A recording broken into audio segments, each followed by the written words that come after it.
Welcome to NTV business bulletin. Business bulletin లో ముందుగా latest developments ని చూద్దాం. మన దేశ స్టాక్ మార్కెట్ లో పాత సంవత్సరం ముగిసింది, కొత్త సంవత్సరం మొదలైంది. ముగిసిన పాత సంవత్సరానికి లాభాలతో వీడ్కోలు పలకగా మొదలైన కొత్త సంవత్సరానికి కూడా లాభాలతోనే స్వాగతం పలికారు. ఇప్పుడు ఆ విశేషాల్లోకి వెళదాం. సంవత్ 2081 మొన్న సోమవారం అక్టోబర్ 20తో పరిసమాప్తమైంది. సంవత్ 2082 నిన్న మంగళవారం ప్రస్థానం ప్రారంభించింది. లేటెస్ట్ గా క్లోజ్ అయిన సంవత్తులో చివరి రోజు సూచీలు లాభాలని మూటగట్టుకున్నాయి. సెన్సెక్స్ 411 పాయింట్ల ప్రాఫిట్ తో 84,363.37 వద్ద నిలిచిపోయింది.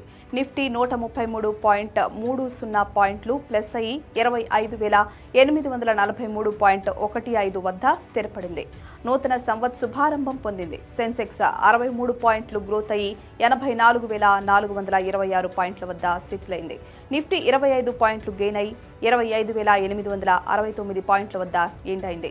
ఎఫ్ఐఐ కొనుగోళ్ల విలువ 97 కోట్ల రూపాయలుగా నమోదు కాగా 607 కోట్ల రూపాయల డిఐఐ అమ్మకాలు జరిగాయి. ఈసారి దీపావళి పండుగ వ్యాపార రంగంలో సరికొత్త వెలుగులు నింపింది. దేశవ్యాప్తంగా ఏకంగా 6 లక్షల కోట్ల బిజినెస్ జరిగింది. వస్తువులు, వాహనాలు, బంగారం, దుస్తులు ఇలా అన్ని రకాల అమ్మకాలు, కొనుగోళ్లు విశేషంగా చోటు చేసుకున్నాయి. దీనికి సంబంధించి confederation of all India traders విడుదల చేసిన నివేదికలోని వివరాలను ఇప్పుడు తెలుసుకుందాం. దివ్యల పర్వదినం సందర్భంగా దేశం మొత్తం మీద వస్తువుల విభాగంలో 5,40,000 కోట్ల రూపాయల సేల్స్ జరిగాయి. జీఎస్టీ తగ్గడం, కస్టమర్ల సెంటిమెంట్ పెరగడం మార్కెట్కి బాగా ప్లస్ అయింది. సర్వీసుల విభాగంలో 65,000 కోట్ల క్రయ విక్రయాలు నమోదయ్యాయి. రాష్ట్ర రాజధానులతో పాటు టైర్ 2, టైర్ 3 సిటీలు సహా 60 ప్రధాన కేంద్రాల వారీగా సర్వే చేసి ఈ రిపోర్టును రూపొందించారు. దివాళీ ఫెస్టివల్ బిజినెస్ లో 85% నాన్ కార్పొరేట్ అండ్ ట్రెడిషనల్ మార్కెట్ల నుంచే జరగడం చెప్పుకోదగ్గ విషయం. దేశీయ సంప్రదాయ దుకాణాల్లోనే సింహభాగం వ్యాపారం జరగడం విశేషం. చిన్న వర్తకులు పుంజుకున్నారు అనడానికి ఇదో నిదర్శనమని నివేదిక పేర్కొంది. గ్రామీణ, పాక్షిక, పట్టణ ప్రాంతాల్లో జరిగిన వాణిజ్యం మొత్తం అమ్మకాల్లో 28% వాటాను దక్కించుకుంది.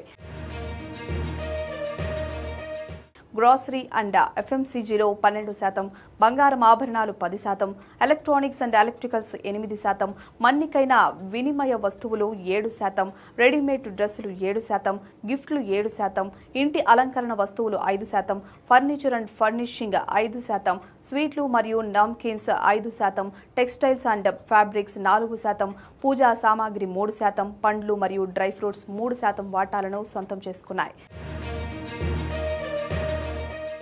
దసరా నుంచి నెల రోజుల్లో 1,00,000కు పైగా కార్లను డెలివరీ చేసినట్లు టాటా మోటార్స్ సంస్థ ప్రకటించింది. గత ఏడాదితో పోలిస్తే ఇది 33% ఎక్కువని తెలిపింది. నందిని బ్రాండ్తో 1,100 మెట్రిక్ టన్నుల మిఠాయిలను అమ్మినట్లు Karnataka cooperative milk producers federation limited వెల్లడించింది. ఈ కామర్స్ రంగంలో ఏడాది ప్రాతిపదికన ఆర్డర్లు 24% పెరిగినట్లు యూనికామర్స్ పేర్కొంది. మన దేశంలోని ముఖ్యమైన 8 రంగాల పనితీరు గత నెలలో నెమ్మదించింది. పోయినేడాది తొలి 6 నెలలతో పోల్చినా కూడా ప్రోగ్రెస్ లేదు. ఆ వివరాలను ఒకసారి పరిశీలిద్దాం. సెప్టెంబర్లో 8 కీలక రంగాల వృద్ధి 3%గా నమోదైంది. ఆగస్టులో 6.5% గ్రోత్ నెలకొనగా సెప్టెంబర్కి వచ్చేసరికి సగానికి పైగా తగ్గింది.